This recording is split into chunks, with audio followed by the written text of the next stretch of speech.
안녕하세요. 최평국 회계사입니다. 스타트업을 위한 전문가의 맞춤 실무 교육, 세무, 회계, 재무 분야 제6강 시작하도록 하겠습니다. 아시다시피 가상기업 라이프사이클을 통해서 우리들이 그 단계별로 발생될 수 있는 이슈들을 살펴보고 있어요. 그 중에 제가 하는 분야는 세무, 회계, 재무 분야이고요. 오늘은 초중기 분야 다루도록 하겠습니다.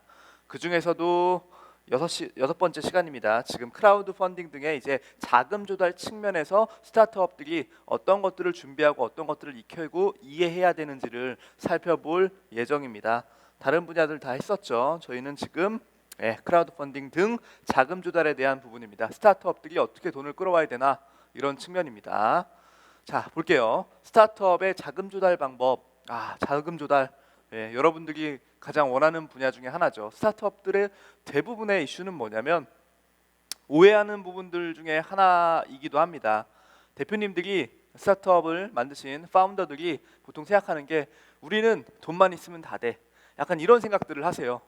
즉 나는 제품과 서비스에 대해서 완벽해. 우리는 실행을 해야 되는데 그 실행할 돈이 없네. 마케팅도 해야 되고 시제품도 개발해야 되고 이 아이디어를 통해서 나는 서비스와 제품을 거의 완벽하게 기획을 했는데 그 실행할 돈만 있으면 완벽하다. 이런 식의 이제 말씀들을 많이 하시는데 별로 그렇지는 않습니다. 여러분들 뭐 스타트업이 항상 뭐 돈만 있으면 다 되면 우리 뭐 VC들이 투자한 엔젤 투자 또는 다양한 어떤 자금 조달 기관들을 통해서 투자받은 모든 스타트업들은 다 성공을 해야겠죠. 하지만 스타트업들의 성공 비율이 당연히 10개 중에 1개 있을까 말까 하는 사정이기 때문에 여러분들 많은 고민을 하셔야 돼요. 어찌 됐건 그럼에도 불구하고 자금은 우리 스타트업들한테는 이제 뗄래야 뗄 수 없는 관계다. 그렇기 때문에 여러분들 이번 기회에 자금에 대해서 좀 어떻게 자금 조달하는지에 대해서 좀 살펴보도록 하겠습니다.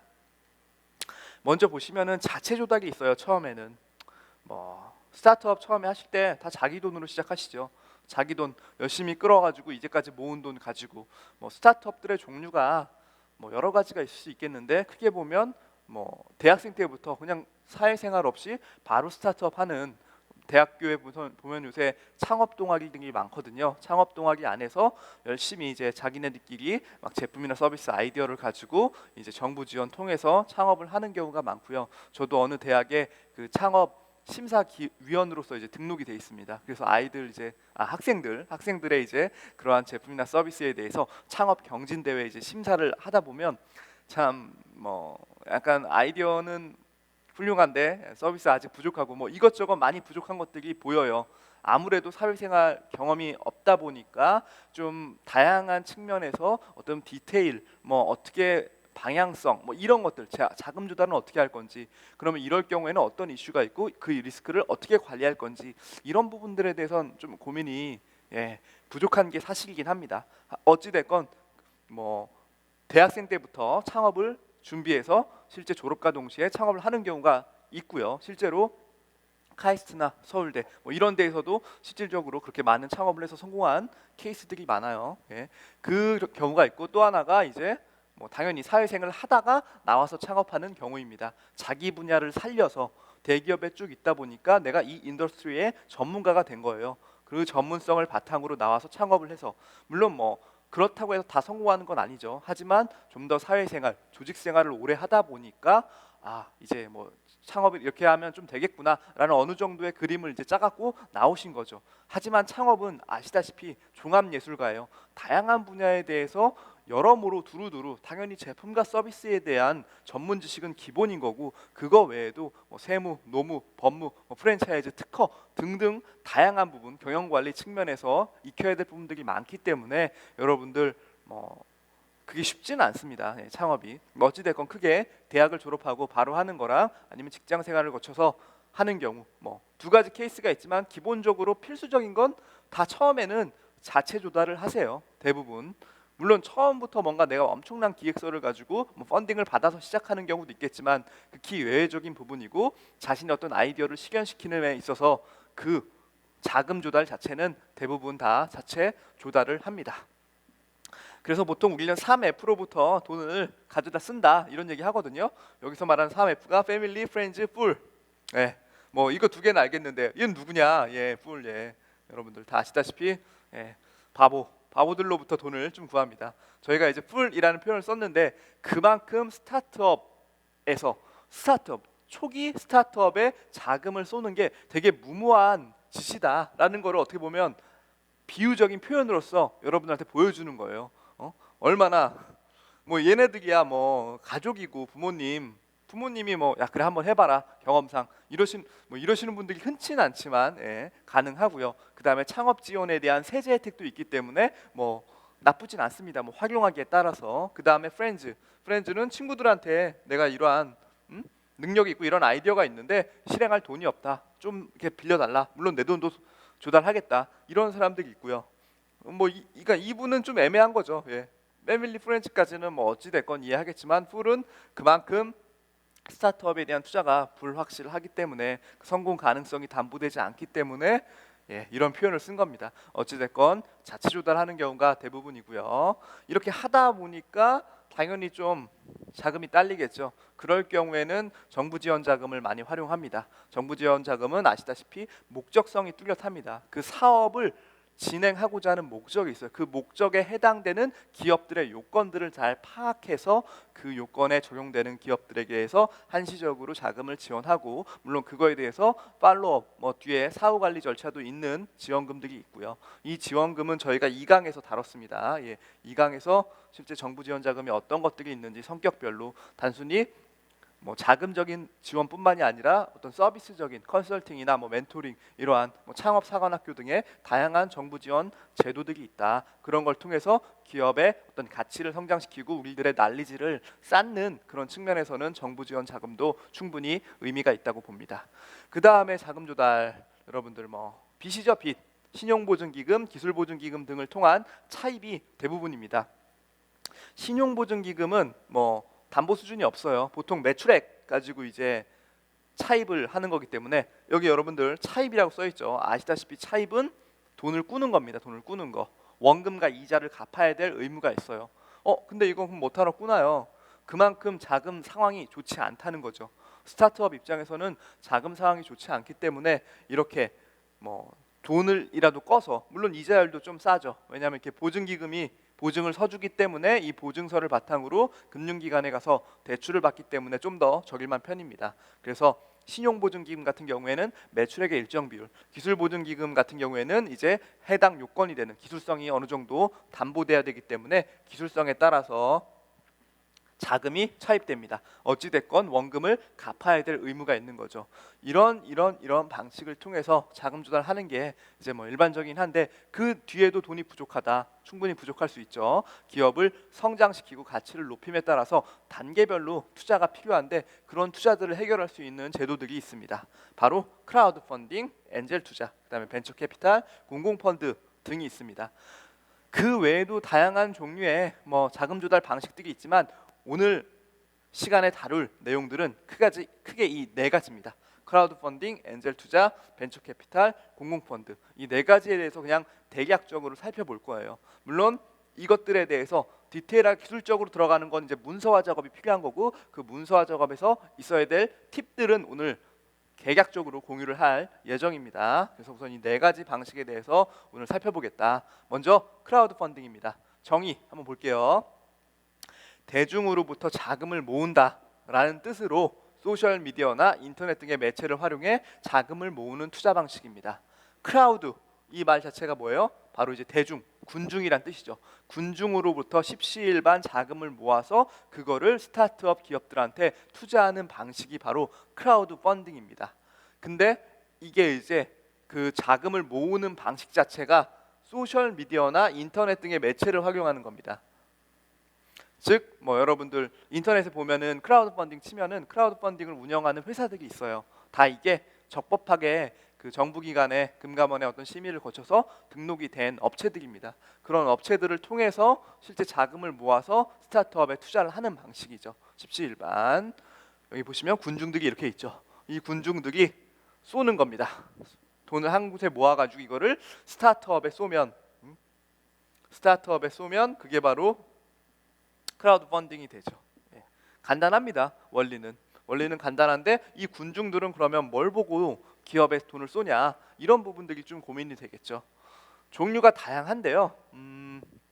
물론 당연히 그 기업의 성장성을 봅니다. 그 기업이 얼마나 잘 나갈지. 왜냐하면 이 돈을 쏘는 사람의 어떤 니즈와 생각이 다양한데 그거에 맞게 크라우드 펀딩 종류도 좀 일부 차이가 있을 수 있어요. 그래서 크게 크라우드 펀딩 종류를 살펴보면 기부형, 후원형, 투자형 이렇게 세 가지로 구분할 수 있습니다. 먼저 기부형은 대가 없이 순수한 기부 방식의 자금 조달입니다. 물론 이게 사업을 위해서가 아니겠죠. 이 기부라는 말은 아무래도 어떤 거? 약간 이제 공공성을 띠고 있겠죠. 사회적으로 뭔가 의미 있는 일들 그런 걸 함에 있어서 내가 자금이 필요하니까 이런 것들을 좀 조달을 해주고 싶다, 조달받고 싶다. 그럴 경우에 기부형 방식으로 크라우드 펀딩 회사를 통해서 자기네들 자금을 모집하는 거죠. 그러면 순수한 이제 이런 좋은 일을 하는구나 사회에서 또는 뭐 의미 있는 일을 하는구나 그런 걸로 통해서 이 군중들 크라우드의 마음이 움직여서 이제 펀딩을 조달하는 방식인 거죠. 일반적으로 스타트업과 뭐 특별하게 관련은 없어요. 왜? 뭐 대가 지급 없이 그냥 순수하게 기부하는 거니까. 물론 이게 되게 일반적이진 않겠죠. 크라우드 펀딩하는 방식 중에 일반적이지 않습니다. 이 부분이 좀 많이 사용되는 방식이에요. 후원형. 최소한의 현물 지급 등으로 보상을 지급하는 자금 조달 방식으로서 이제 리워드형이라고 불리게 합니다. 뭔가 보상을 제공하는 겁니다. 보상. 예를 들어 내가 예를 들어 불우이웃을 도우려고 걔네들의 어떤 성공 스토리 또는 뭐 어떠한 소소한 이야기를 책으로 만들고 싶어요. 책. 그래서 이 책을 이제 뭐 공공기관이냐 사회성에 먼저 알리기 위해 뿌려야 되는데 이 책을 제작할 돈이 없어요. 그러면은 이 크라우드 군중으로부터 그 책을 군중으로부터 책을 제작하기 위한 돈을 이제 조달을 받는 거죠. 그럴 경우에 대가로 이 책을 선물하는 겁니다. 이 펀딩을 조달하는 사람들한테 후원형이죠. 최소한의 현물 지급 등의 방식으로 보상을 지급하는 것. 그런 게 있고 또 하나 내가 정말 나를 위해서 내가 어떠한 니즈를 갖고 있는 사람인데 예를 들어 나는 DSLR 뭐 전문가는 아니지만 거의 준 프로급으로 내가 뭐 사진 찍는 거를 좋아하고 뭐 다양한 이제 물품들을 이제 수납하는 공간들을 필요로 하는 이제 백이 있으면 좋다. 뭐 그런 사람들 DSLR 뭐 약간 사용자를 위한 전문 디자인된 백, 가방 이 가방들을 제작하겠다. 이럴 경우에 이 가방을 제작하는데 당연히 돈이 들겠죠. 그래서 자금을 모집합니다. 이렇게 자금을 모집해서 실제 뭐 10,000명이 모인다. 10,000명이 모이면은 그 돈을 가지고 제작을 해서 나중에 가방을 돌려주는 거예요. 가방을 돌려주는 것. 최소한의 현물 지급 등으로 보상을 지급하는 조달 방식. 이게 이제는 하나의 유통 방식이 됐어요. 여러분들 이상하지 않아요? 자금을 쏘고 그 자금으로 제품을 제작을 해서 다시 그 사람들에 돌려줍니다. 그럼 당연히 여기에는 일정 마진을 남기겠죠. 회사 입장에선 당연히 먹고 살아야 되니까 일정한 마진을 남기면서 실제 이러한 이유들을 갖다 붙입니다. 구실들을 뭐 이것들이 왜 필요하고 여러분들이 이걸 통해서 어떤 이익을 얻고 이걸 통해서 어떠한 이제 베네핏을 받고 움직이게 되는지를 쭉 기술해서 이 어떤 내용들 이게 바로 인터넷에 올라가는 거예요. 이게 바로 크라우드 펀딩 방식인데 인터넷에 이런 내용들을 읽은 군중들이 크라우드들이 이걸 보고 자금을 쏘는 거죠. 이게 한 15만 원인데 내가 15만 원 이렇게 쏘면은 나만을 위한 맞춤 제작 가방이 나오는구나. 그래서 이거를 받고 자금을 쏜 거에 대한 대가로 가방을 받는 거죠. 여기에는 당연히 자금이 다 모이면 실제로 제작된 게 아니에요. 정말 나만을 위한 맞춤형 제작 제품들인 거죠. 그러면 그 돈을 가지고 이제 제조업체에 OEM 방식으로 의뢰를 하겠죠. 물론 또는 뭐 실제 제조를 할 수도 있겠고 그래서 제품이 나오면 그 제품을 보내주는 겁니다. 이거는 거의 후원형 개념이지만 실제 뭐 변질됐다고는 볼 수 없지만 유통의 한 방식이 돼버렸어요. 이제 제품 내가 제조를 함에 있어서 실제 뭐 공구 같은 거죠.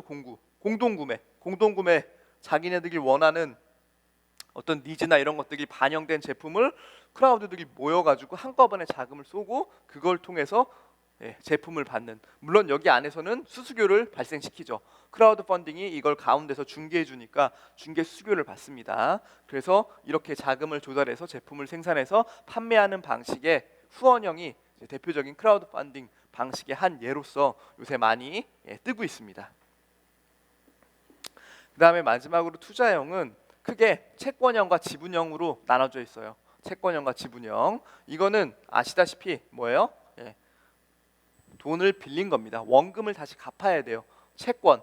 예, 내가 채권을 발행함으로 인해 돈을 받는 거죠. 스타트업이 이제 뭐 이렇게 증서 같은 거죠. 채권은 채권, 권리가 표시된 증권입니다. 증권, 문서, 권리가 이렇게 표시됐죠. 예, 뭐 원금 얼마에 이자 얼마, 만기 상한일 얼마, 이런 식의 채권을 발행해서 그 채권을 조달하고 그 다음에 군중들은 그 돈을 가지고 쭉 얘한테 쏘고 얘가 돈을 갚는 거죠. 열심히 사업해가지고 돈 벌어서 빚 갚으라는 거예요. 그게 바로 채권형이고, 지분형은 뭘까요? 지분형은 주식을 주는 거죠. 주식을. 나의 주주로서, 우리 회사의 주주로서 너희들이 돈을 주면 우리가 주식을 주겠다. 주식을 준다는 거는 당장 뭐 빚을 갚아야 될 의무는 없죠. 회사 입장에서. 대신 뭔가 권리를 주는 거기 때문에 이익이 나면 뭐 배당을 한다거나 아니면은 뭐 청산할 때 그 청산 가치를 계산해서 주식을 지분한다거나 이런 식으로 항구적인 그 자본, 자녀 지분에 대한 청구 권리를 갖게 되는 게 바로 지분형입니다. 그래서 투자형은 크게 채권형과 지분형으로 나눠져 있다. 이거에 대한 디테일을 볼게요. 먼저 채권형은 아시다시피 투자자에게 일정 이자를 지급하고 원금을 상환할 의무가 있는 거죠.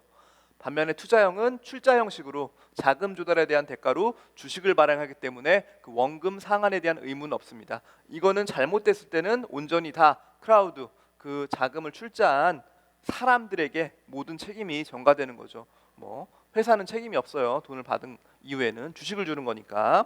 당연히 형태가 대출 형태가 될 거고, P2P와 유사하게 그냥 P2P라고 보시면 됩니다. 대출형은 P2P죠. 이게 요새 유행하고 있는 대출의 한 형태고요. 그 다음에 일반적으로 그 주식을 줄 때는 뭐 보통주가 아니라 상환전환 우선주가 일반적으로 유통이 됩니다. 이 상환전환 우선주라는 게 채권형의 성격이 같이 들어가 있는 거예요. 왜냐? 이 스타트업 회사에 대한 불확실성이 아시다시피 너무나 크기 때문에 이 돈을 쏴주는 크라우드 입장에서, 군중 입장에서는 이게 애매한 거예요. 왜? 내가 예를 들어 100만 원을 쐈다. 근데 저 회사가 과연 나한테 100만 원 그 이상의 가치를 줄 것인가? 이게 되게 불확실성이 크거든요. 뭐 상장사도 아니고, 예를 들어 상장사 같은 경우에는 원금 100만 원짜리 주식을 사더라도 주식이 올라가면 뭐 팔아서 차익을 남길 수 있고, 떨어지더라도 내가 금세 그 주식을 팔아서 손해 본 만큼은 좀 있지만 원금의 일부라도 상환할 수 있는데, 이러한 스타트업에 투자된 돈은 주식으로 이 주식을 거래할 데가 없어요. 물론 뭐 사려고 하는 사람들도 없고, 그렇기 때문에 불확실성이 위험하다는 거죠. 더 크고 정말 위험이 크다는 거죠. 물론 요새는 최근에 여러분들 KSM, 코리아 스타트업 마켓이라는 이제 스타트업들의 주식을 전문적으로 거래하는 시장이 생기긴 했어요. 하지만 지금 이 거래 시장이 얼마나 활성화될지는 아직 미지수입니다. 왜냐하면 요새 코넥스 아시죠? 코스닥 밑에 있는 코넥스, 중소기업들의 어떤 지분에 대한 거래를 자유롭게 해주는 별도의 또 시장인 거죠. 코넥스 역시 요새 뭐 그렇게 활발하지 않아요. 주식 거래가. 그렇기 때문에 그 밑단의 스타트업들을 위한, 스타트업들의 주주들이 엑시트를 쉽게 하기 위한 마켓을 열었다고 한다 하더라도 실제로 잘 운영될지는 미지수예요. 어찌 됐건 투자하는 주주 입장에서는 이 돈이 아예 진짜 눈먼 돈처럼 싹 사라질 가능성이 크기 때문에 상환전환 우선주로 발행을 합니다. 그러니까 우선주인데 어떤 거? 상환을 할 수 있다는 거예요. 회사한테 상환한다는 거예요. 돌려준다는 거죠. 주식을 돌려주는 거예요. 대신 돈을 받겠죠. 주식을 돌려주고 돈을 받는다는 건 여기 어떻게 보면은 원금을 상환할 의무가 있는 채권형과 일치하는 성격을 갖고 있습니다. 근데 만에 하나라고 하긴 그렇지만 회사가 잘 될 수 있잖아요. 스타트업이 엄청나게 성장해서 정말 제2의 카카오톡 이런 게 된 거예요. 그러면은 주식을 갖고 있는 게 훨씬 이득이죠. 여기는 원금에 플러스 이자 정도만 받는 그 정도 구조예요. 상환한다는 것 자체는. 그렇기 때문에 이 부분은 그냥 채권형의 성격을 갖고 있지만, 만약에 주식이 미친 듯이 잘 될 수 있으니까 그때는 주식의 지위를 가질 수 있습니다. 상환전환 우선주, 보통주로 전환할 수 있는 권리까지 같이 넣습니다. 그래서 양쪽 다 갖고 있는 거예요. 그 성격을. 잘 되면 좋고, 안 되더라도 나는 상환권을 먼저 행사함에 따라서 나는 어떤 거? 돈을 회수할 수 있잖아요. 주주 입장에서. 그래서 이런 거는 이제 KIFRS 국제회계 기준 입장에서는 부채로 봐요. 부채로. 부채성이 더 우선한다는 거죠. 예. 아무래도 어찌됐건 상한전환 우산주가 일반적으로 발행이 됩니다. 이 수수료율은 가운데 중개업체인 크라우드 펀딩사가 갖게 되는 수수료율인데요. 7%에서 15%로 다양합니다. 회사별로 좀 차이가 있어요. 크라우드 펀딩하는 절차는 먼저 크라우드 펀딩사랑 신청을 하는 거죠. 온라인으로 보통 신청을 합니다. 신청을 해서 그 담당자가 연락이 오면 미팅을 합니다. 회사의 담당자, 이제 크라우드 펀딩 담당자가 와서 회사의 대표이사와 면담을 해요. 대표이사가 우리는 이런 회사고 이런 거기 때문에 이런 과정, 성장 과정에서 지금의 자금이 일정 필요하다. 그런 얘기를 하면 이제 뭐 오케이 그러면은 필요 서류를 요청을 드릴 테니까 이거를 작성해서 주세요. 그러면은 보통 이제 사업계획서 작성이랑 이제 실사 준비를 합니다. 그럼 크라우드 펀딩사에서 실사가 오고 실제 실사가 끝나면 내부적인 조건에 따라서 홈페이지에 게재가 됩니다. 그래서 펀딩사 홈페이지에 게재가 돼서 그 사람들이 그걸 보고 와서 이거 스크롤 쭉 내리는 거죠. 이거 괜찮네. 이 회사 투자할 만하다. 이렇게 해서 투자를 하는 게 크라우드 펀딩입니다. 크라우드 펀딩의 기본 요건은 80%입니다. 80%. 내가 만약에 1억이라는 자금이 필요해서 1억을 올렸어요. 나는 모집 금액을 꼭 써야 되거든요. 모집 금액 1억입니다. 이렇게 썼을 때 80%인 8천만 원 이상 자금 펀딩 조달이 돼야지만 실제 이 펀딩이 성공한 펀딩입니다. 그래서 7,500만 원이 만약에 거쳤다. 그러면 이 7,500만 원이라도 받으면 되는 거 아니냐? 그렇지 않아요. 7,500만 원은 못 받게 되고 아예 제로가 되는 거예요. All or nothing. 그래서 80% 이상 자금 조달이 이루어져야지만 크라우드 펀딩을 받을 수 있고요. 대표적인 크라우드 펀딩 회사로는 와디즈, 잉크, 펀딩 포유, IBK 크라우드 펀딩 등이 있는데 업계 1위는 와디즈죠. 예. 아직까지는 시장이 그렇게 막 발달되고 커지진 않았지만 앞으로 이 크라우드 펀딩이란 이 구조 자체, 이 자금 조달 방식 또는 이거를 자금을 이제 쏘는 어떤 우리 일반 크라우드 군중 입장에서는 되게 주목할 만한 시장이고 그 시장을 통해서 많은 것들을 우리가 배우고 익힐 수 있는 제도라고 보시면 됩니다. 예. 와디즈가 제일 크긴 해요. 여러분들 잉크 펀딩 보유. 저도 이제 CFO로 회사의 어느 스타트업의 CFO로 좀 일정 자문을 해주는 입장인데 거기에서 이런 크라우드 펀딩사들을 만나서 미팅을 하고 실사 준비를 다 해봤어요. 그쪽에서 원하는 건 이제 함께 만들어가는 거거든요.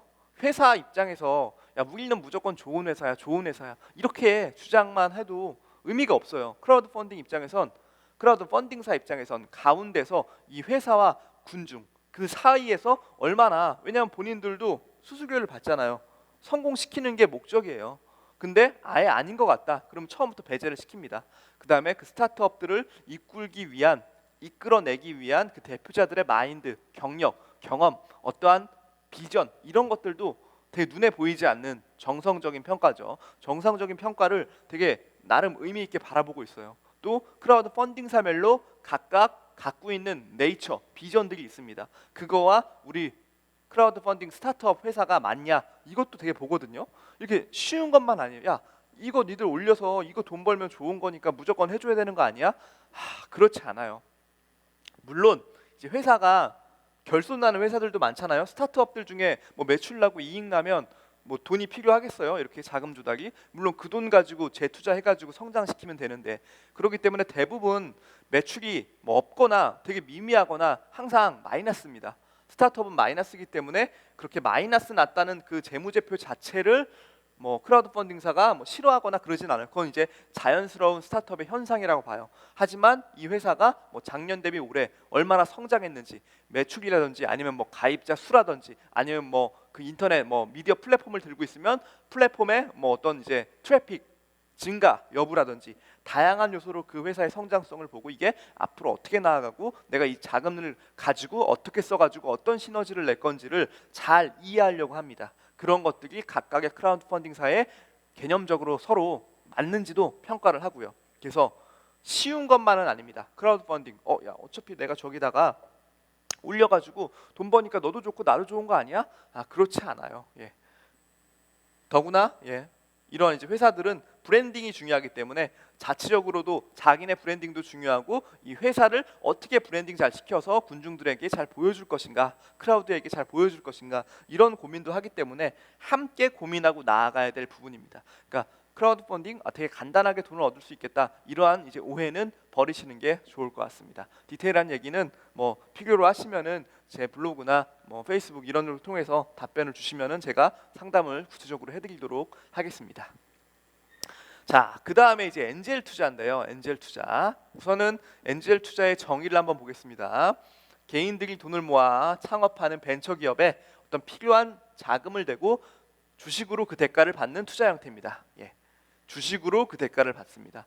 통상 여럿의 돈을 모아 투자하는 그 투자 클럽의 형태로 이루어집니다.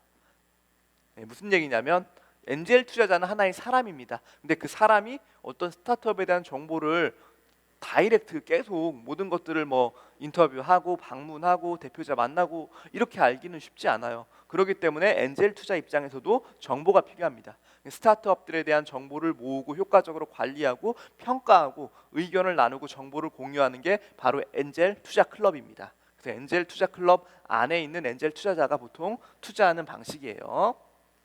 엔젤 투자자, 이게 뭐냐? 엔젤 투자 형태로 기업을 투자하는 사람을 의미하고 기업을 창업하는 사람들 입장에서는 천사 같은 존재입니다. 엔젤이에요. 엔젤 날개 달린 엔젤. 얼마나 천사 같으면 엔젤 투자자라고 이름을 불렀겠어요. 이거는 이제 실리콘밸리에서 나온 용어입니다. 엔젤 투자자, 엔젤 투자.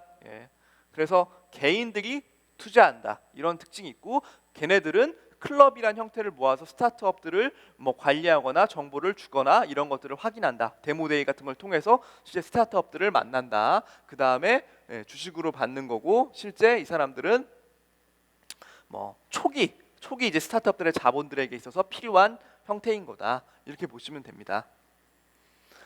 아무래도 하이 리스크 하이 리턴은 맞습니다. 하이 리스크면 하이 리턴이에요, 여러분들. 네. 그러니까 리스크가 되게 스타트업 자체, 이 스타트업이라는 말에서 이미 리스크를 내포하고 있어요. 온전하게 모든 것들이 완벽하게 세팅된 스타트업, 그런 건 있을 수가 없죠.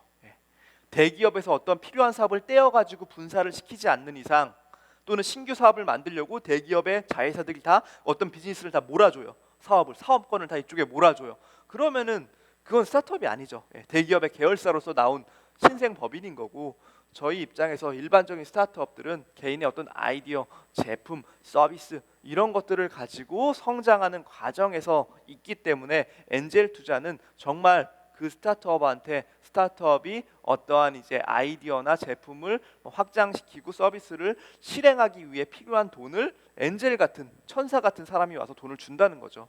그만큼 천사 입장에서는 리스크가 높다. 대신 성공하면 리턴, 보상이 크기 때문에 이러한 위험을 무릅쓰고 투자를 하는 겁니다. 엔젤 투자.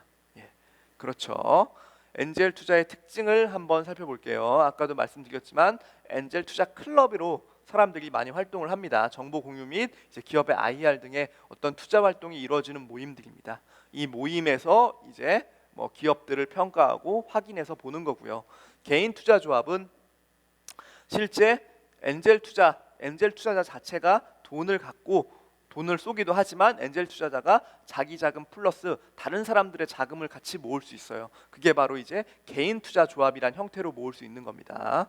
출자 총액 1억 이상 49명 이하의 조합원으로 구성돼서 업무 집행 사원 주도하에 벤처기업에 투자하는 형태입니다. 일반적으로 이 업무 집행 사원이라는 게 바로 제너럴 파트너 GP라고 부르는 사람인데요. 이 사람이 엔젤 투자자입니다. 그래서 이 투자 조합, 개인 투자 조합을 결성해서 이 개인 투자 조합을 운영을 하는 거죠.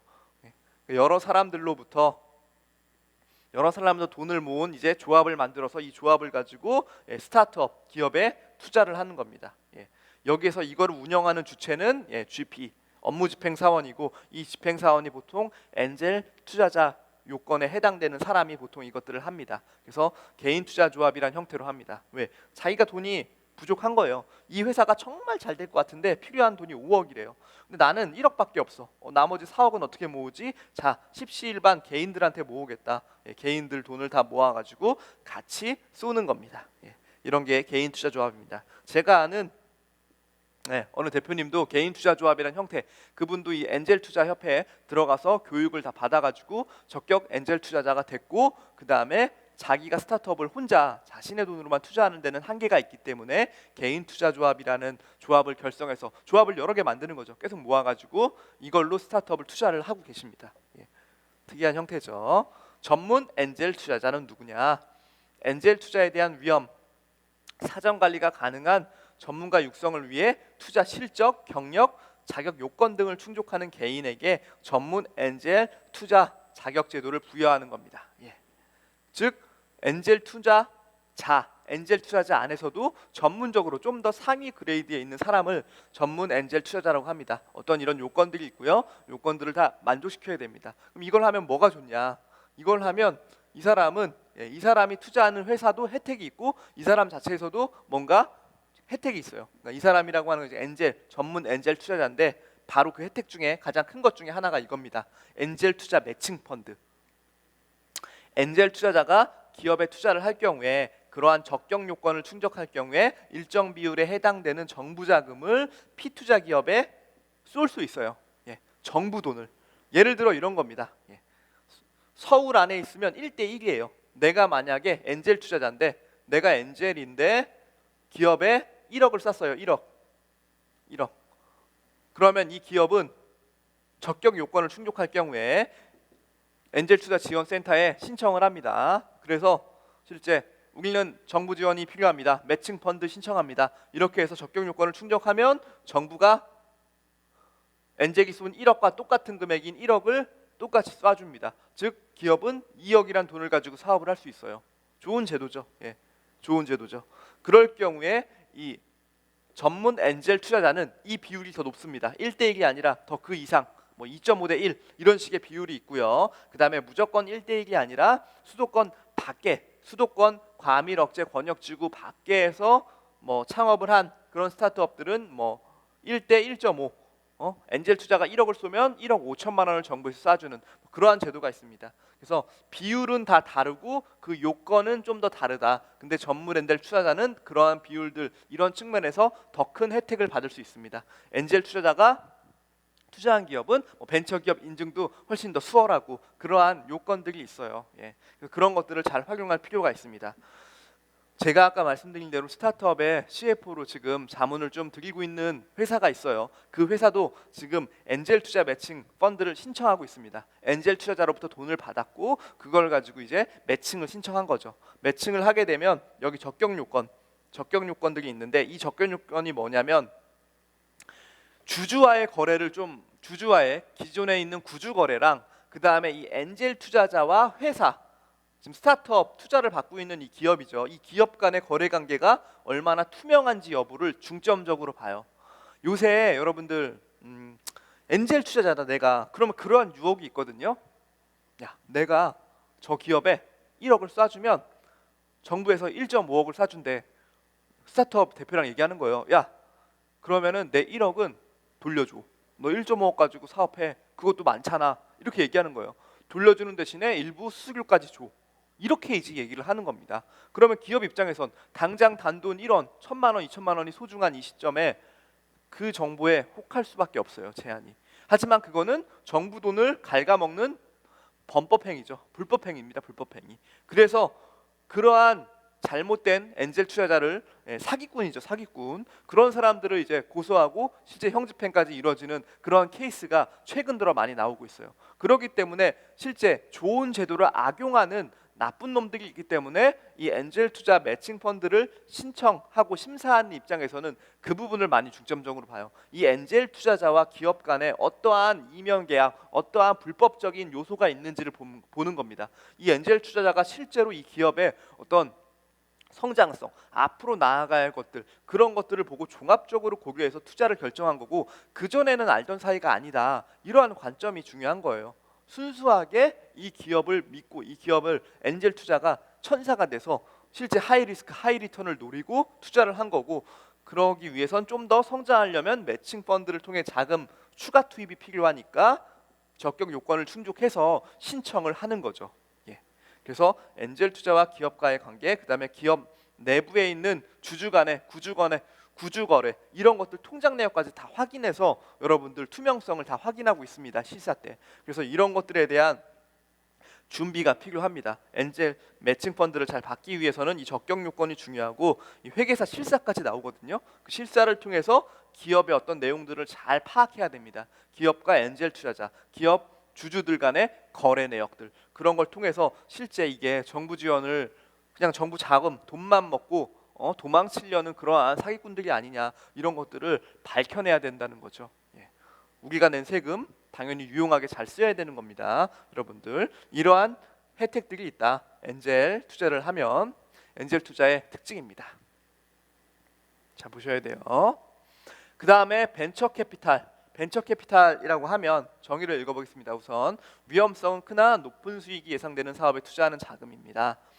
이게 규모가 큽니다. 그래서 제가 뒷단으로 넣은 거고, 엔젤 투자는 초기 스타트업들에게 필요한 약간 꿀 같은 그러한 자금이고요. 벤처 캐피탈 같은 경우에는 규모의 어떤 이제 자금의 규모가 크고, 실제 엔젤 투자 단순하게 자금만 쏘고 그것들을 보는 게 아니라 여기서는 경영 관리, 지원, 다양한 이제 컨설팅까지 같이 들어가는 측면입니다. 벤처 캐피탈 투자 회사가, 이 회사는 실제로 뭐 요새 많이 있죠. 여러분들, 엔젤 벤처 캐피탈 투자 협회도 거의 보시면은 이 회사의 리스트를 다 조회할 수 있습니다. 특징을 한번 살펴볼까요?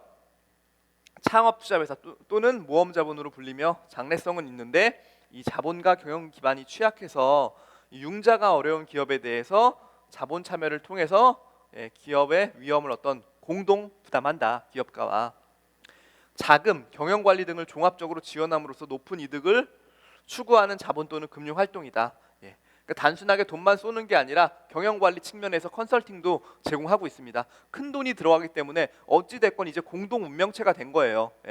VC, 벤처 캐피탈 이제 VC라고 하는데, VC와 스타트업은 이제 공동 운명체가 돼서 이 스타트업이 성장해야 VC도 같이 성장할 수 있기 때문에 경영 관리, 뭐 법률, 뭐 세무, 뭐 자금 등등, 뭐 마케팅, 이런 것들 포괄적으로 많이 관리가 들어가고 있어요. 일반적으로 이러한 VC는 당해 기업의 주식을 이제 공개, IPO라고 하죠. IPO 함으로써 수익을 실현합니다.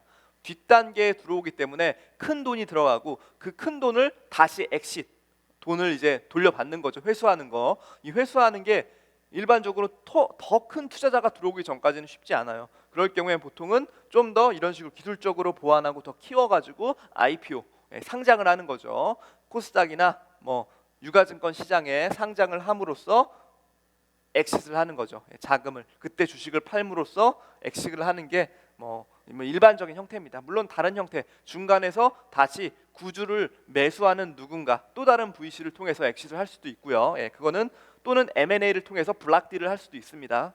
다양한 방식이 있지만 IPO 하는 경우도 있다. 이게 바로 벤처 캐피탈의 특징입니다. 볼까요? 추가적으로 계속 형태, 투자조합의 펀드 형태가 일반적이에요. 펀드의 존속 기간은 약 10년인데 3년, 5년, 7년 여러 가지 기간이 있습니다.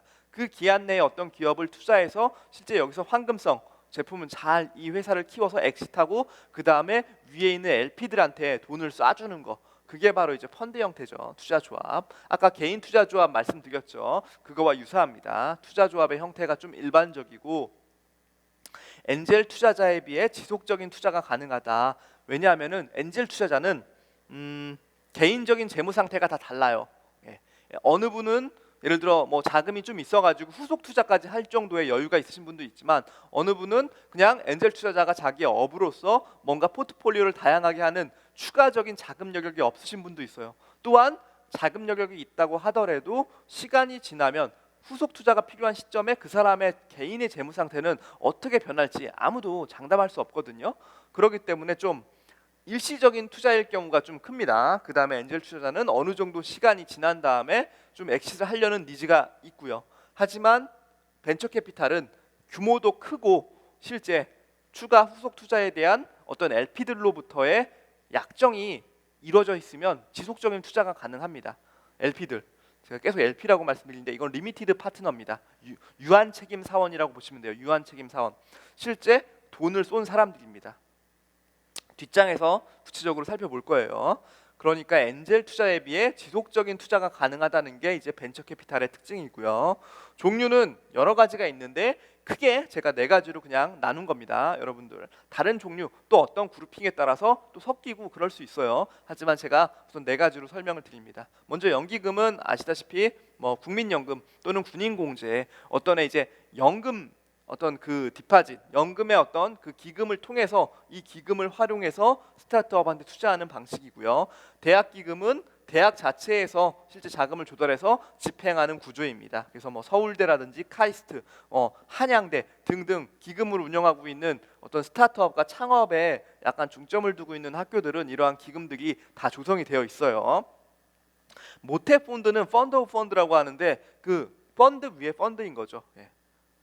펀드가 이렇게 하나 있는데 그 위에 펀드가 하나 더 있는 겁니다. 그 다음에 이 펀드를 구성하고 있는 여기 LP들이 쭉 있는 거고요. 예. 그래서 얘 입장에서는 얘로부터 한 사람한테 돈을 받는데 얘가 이제 실체가 뭐 펀드로 구성되어 있는 거죠. 위에 LP들이 있고 모태 펀드.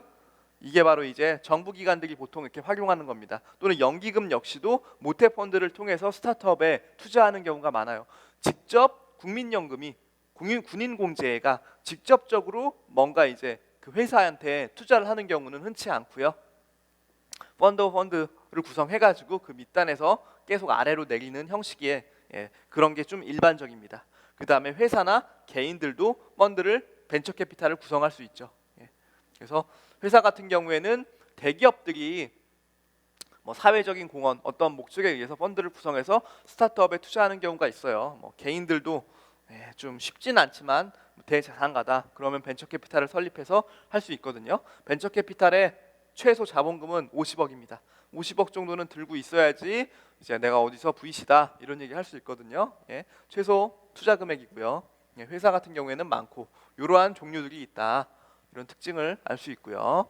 여기 보시면은 보통 펀드의 구성이 이렇게 되어 있습니다. 아까 말씀드린 대로 LP, LP, LP, LP 여러 명의 LP들이 리미티드 파트너, 유한 책임 사원이라고 하는 이 LP들이 돈을 모아가지고 펀드를 구성합니다. 그럼 이 펀드를 누가 운영하냐? 펀드는 GP가 운영합니다. 업무집행사원, 제너럴 파트너의 약자입니다. 업무집행사원이 일정 수수료를 받고 실제 이 펀드 모임이 이 펀드 자금이 구성된 이 자금에 대해서 일정 수수료 뭐 1에서 2.5% 정도 받거든요. 이 수수료 운용보수입니다. 운용보수. 이 운용보수를 받고 실제 이걸 운영하면서 기업들한테 투자하는 방식. 이게 바로 보통 펀드의 구성 요소입니다. 이 펀드를 제가 이렇게 제가 이 GP랑 이 펀드를 세무조정했던 클라이언트가 있었거든요. 그 클라이언트랑 뭐 이런저런 얘기하고 정관도 받아보고 이렇게 얘기하지만 우선은 그 정관을 살펴보면 투자가 당장 예를 들어 여기 뭐 100억 얘는 뭐 70억 얘는 뭐 80억 얘는 얘도 100억 그러면은 350억인가요? 이 350억이란 돈을 출자하기로 정관에 약정이 돼 있어요. 약정이 돼 있는데 예를 들어 어느 타이밍에서는 얼마 100분에 얘네들 뭐 한 20%씩만 투자하겠다. 20% 투자하고 또 다른 정관 결의에 의해서 추가로 후속 투자를 하겠다. 뭐 이런 식으로 정관이 구성되어 있거든요. 그러니까 후속 투자와 처음에 투자하는 경우 왜냐하면 이 큰 돈을 다 펀드로 내기면 실제 돈을 빼오는 게 쉽지 않고 자금도 얘네들도 투자할 회사가 아직 나타나지 않은 상태에서 돈만 갖고 있으면 뭐 얘네들이야 좋겠죠. 수수료를 뭐 받거나 그럴 수 있으니까. 하지만 LP 입장에서는 좋지 않기 때문에 그런 식으로 하진 않습니다. 그래서 후속 투자, 아까 말씀드린 대로 지속적인 투자가 가능하다. 그런 얘기는 처음에 이러한 투자가 1단계로 들어온 돈을 가지고 기업 1에 투자했다가 이 기업 1이 예상외로 이제 잘 나가는 거예요. 실적이 좋고 성장이 계속 되니까 후속 투자가 필요할 때 이제 이 펀드가 다시 LP들한테 요청을 해서 후속 투자가 필요합니다. 그거에 대한 결의를 해서 이 기업에 후속 투자를 또 할 수도 있다는 거죠. 그래서 일반적으로 VC는 이렇게 펀드로 구성되는 경우가 있다. 그거는 위에 LP들도 있고 이 GP의 이해관계와 LP들의 이해관계를 저희들이 잘 이해를 해야 됩니다. 그래야지 기업, 스타트업 입장에서 이 투자들을 원활하게 받을 수 있어요. 이 사람도 좋고 이 사람도 좋고 여기 안에 있는 담당자들이 면피를 할 수 있게 뭔가 여기도 기업이잖아요. 조직적으로 움직이는데 그 조직 생활에서 이러한 펀드나 어떤 자금 조달, 쏘는 거를 운영하는 회사 입장에서의 니즈 이런 것들이 다 다르거든요. 그런 것들을 명확하게 스타트업 입장에서 이해를 하고 접근을 해야지 온전한 VC에 대한 자금을 좀 받을 수 있다. 그렇게 보시면 됩니다. 마지막으로 공공펀드는 뭐냐? 공공펀드는 중앙지방정부 및 산하 공공기관으로부터 자금을 모집해서 펀드를 결성해서 스타트업 등에 투자하는 형태를 공공펀드라고 합니다. 네. 특징은 이제 목적성이 뚜렷하다는 거죠. 왜냐하면 그 펀드가 조성이 될 때 이미 어떤 곳에 쓰겠다라고 이제 정의가 되어 있어요. 그 다음에 특징 또 하나가 미국 등 프라이빗한 시장에 VC가 활발한 곳에서는 이러한 공공펀드를 찾기 어렵습니다. 예를 들어 실리콘밸리, 저희들 이제 스타트업의 천국이라고 불리는 실리콘밸리, 그런 데에 가가지고 우리가 자금을 조달하겠다. 거기서 매칭 펀드 있나요? 거기 공공펀드 뭐뭐 있죠? 이런 질문을 하면 되게 좀 우매한 질문일 수 있어요. 왜냐하면 거기는 프라이빗 시장, 그러니까 이제 자체적인 VC 시장 자체가 사적 금융이 워낙 발달이 잘 돼 있기 때문에 공공성 있는 정부가 뭔가 출자를 해가지고 정부가 뭔가 자금을 쏜다 이런 게 거의 없어요. 왜? 이미 프라이빗한 시장에서 활발하게 자금 조달 시장이 잘 운용이 되고 있기 때문에 이런 공공펀드를 찾아보기가 쉽지 않습니다. 그래서 오히려 좀 약간 고민을 하실 게, 지금 말 나온 김에 잠깐 말씀을 드리면, 야, 내가 실리콘밸리 가서 창업하면 실리콘밸리는 눈먼 돈이 많다더라. 돈이 많으니까 거기 가가지고 피칭 제대로 해가지고 자금 한 몇백억 한 번에 쫙 받으면 얼마나 좋아 사업하기, 이런 생각을 하실 수 있는데요. 약간 양극화가 됐다고 합니다. VC, 그러니까 실리콘밸리 안에서의 그 자금 조달 시장 자체가 양극화가 돼서 레퍼런스가 있지 않고서는 실제 신생 기업이 실리콘밸리에 창업을 해서 뭔가 피칭을 하고 스타트업 펀딩을 위해서 뭔가 노력을 하면 자금 받을 때가 거의 없대요. 반면에 뭔가 내가 스타트업으로서 이미 성공을 해서 엑시트를 했다, 또는 그런 사람들이 이미 한 번 레퍼런스가 쌓인 거예요. 근데 또 다른 사업 아이템이 있어. 그래서 내가 나 이거 뭐 하나 하려고 하는데, 이러면서 하나 전화 몇 통만 돌리면 이런 사람들은 한 번에 수십억이 그대로 전화 한 통화로 꽂힐 수 있는 정도의 양극화가 심하게 이루어지고 있다고 합니다. 그래서 섣불리 접근하실 건 아닌 것 같고요. VC를 통해서 이제 뭔가 자금을 받을 때 어떤 그 각 국가의 시장이 되게 중요한 것 같아요. 그 시장의 속성과 특성이. 왜냐하면 제가 많은 스타트업 대표님들 만나면 하시는 말씀들이, 야, 우리나라 스타트업들 VC들은 좀 너무 잰다. 걔네들은 맨날 숫자만 보고 뭐하고 진짜 우리 스타트업에 대한 이해가 없다. 차라리 홍콩이나 싱가포르, 실리콘밸리 가서 자금 받는 게 훨씬 더 유용하다. 이런 말씀들 많이 하시는데요. 거기는 거기 나름대로의 룰이 있어요. 저희가 그런 자금 조달 시장을 이해하지 못한 상태에서 무작정 달려가서 피칭 몇 번으로 수십억의 돈을, 더구나 한국이란 조그만 동양의 나라에서 누가 와가지고 그 얘기 한다고 해서 그렇게 콧방귀를 낄까요? 잘 모르겠어요. 그거는 쉽지 않은 겁니다. 그러니까 만만하게 보시면 안 된다는 말씀을 좀 드리고 싶어요. 그 다음에 많은 페이퍼워크가 요구되겠죠. 왜? 공공펀드, 중앙정부기관, 아시다시피 정부 사업 같은 거, 정부 펀드 이런 거 받으려면 페이퍼워크가 많습니다. 그건 감안하셔야 되고요. 미래창조과학부나 문화, 체육관광부 이런 데서 펀딩이 나오면 아무래도 자기네들 부처의 어떤 특성을 잘 반영한 그런 것들을 충실하게 이행하는 스타트업을 대상으로 돈을 쏴주겠죠. 문화체육관광부도 마찬가지죠. 요새 항상 최근에 이게 많이 문제가 되고 있죠.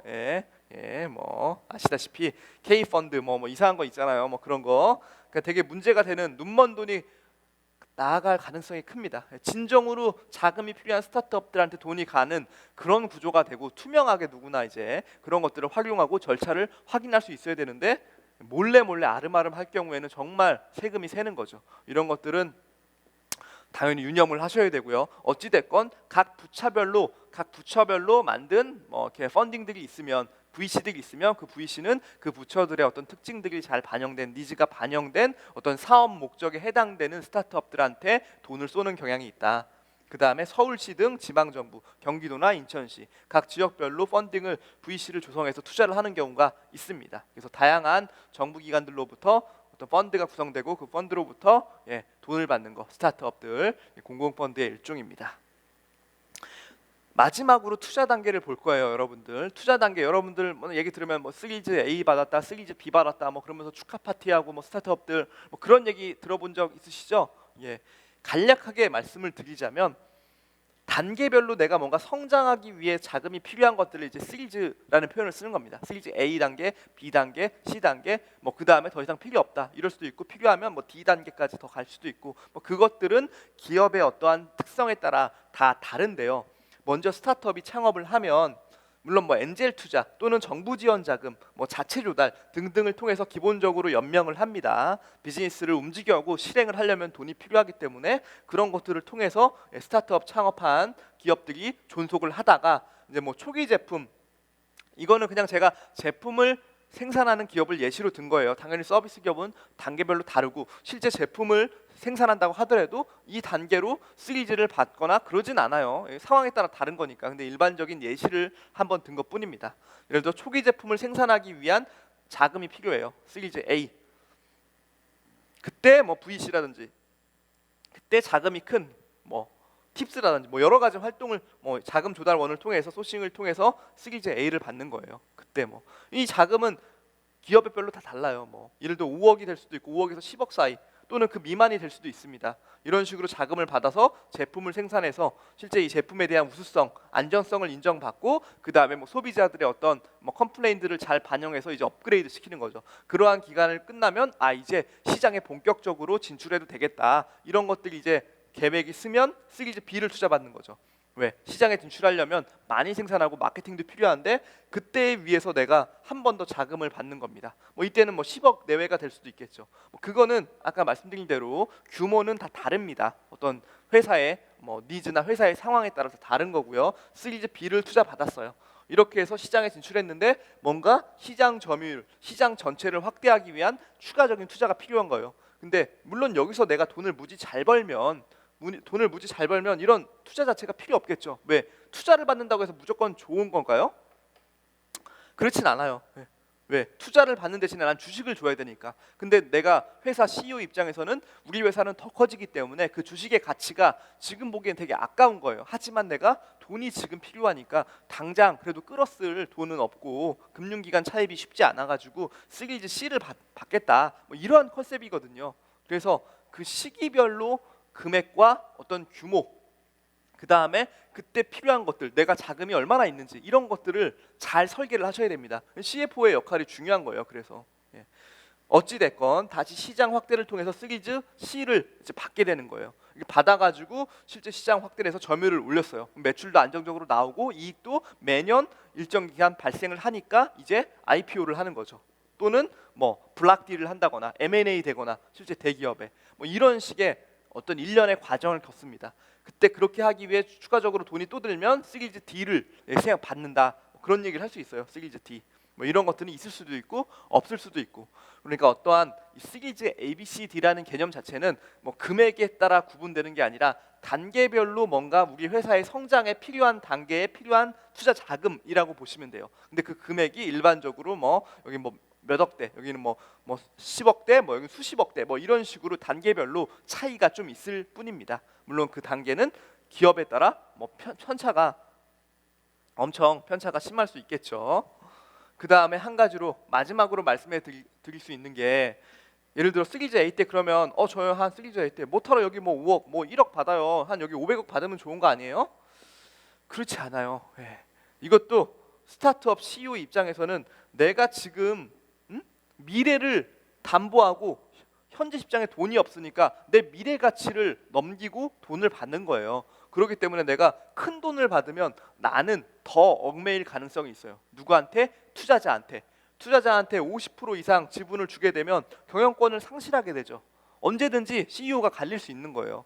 그렇기 때문에 지금 당장 내가 이 단계로 각각의 단계로 성장할 만큼의 돈만 소싱하는 게 중요합니다. 그 소싱에 맞는 지분율을 주는 거죠. 안 그러선 처음부터 막 엄청난 돈을 주고 시장 뭐 한 70% 받았어요. 지분율을 70% 주면서 돈을 한 뭐 50억 받았어요. 처음에 시리즈 A. 하지만 내가 지금 시점에 필요한 돈은 한 3억이면 되거든요.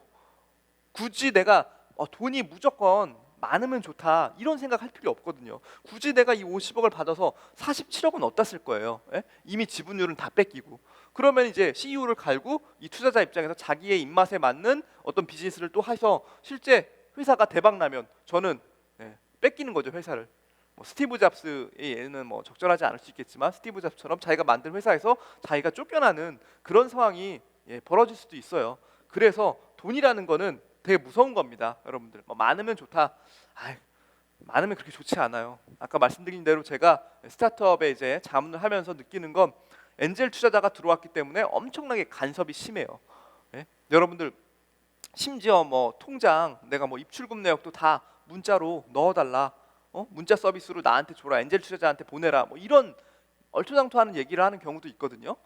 물론 뭐 생각하기 나름이겠지만 어찌 됐건 스타트업이 그 CEO가 파운더가 어떤 비즈니스를 함에 있어서 돈이란 건 필요하지만 그 돈을 주는 사람 입장도 고려하면 실제 그 돈이 무지 많으면 이 사람은 더 큰 걸 원하기 때문에 그거를 내가 대응하거나 향후 진짜 성장할 때 나의 동력을 나의 어떤 동기부여를 뺏길 수 있어요. 지분을 다 주기 때문에.